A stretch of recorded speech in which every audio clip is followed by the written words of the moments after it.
Okay, so I actually felt like using the end hair was a lot easier than the XGen tool.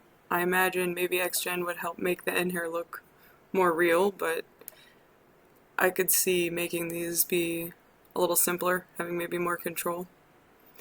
But yeah, this board I feel like was a really good example of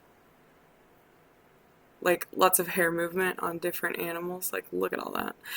I think the tools I would probably use the most would be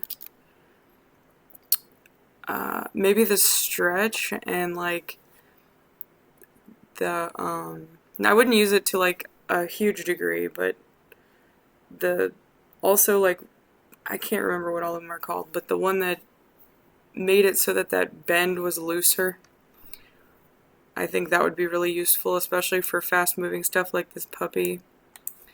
Or maybe the stiffer one for things like this dog, because his hair is very, like, it's soft and fluffy, but it definitely doesn't lose its style. And she would need some flowy hair, even though it's a costume, it still looks pretty funny. I thought this one was hilarious. I think to remember the names of all those, I'd probably have to mess around with it more, but I could definitely see how these tools more relate to making at least keyable movements for these types of hair systems. I had so much trouble trying to picture the X-Gen one previously, but I guess once I did the assignment it felt a little better too.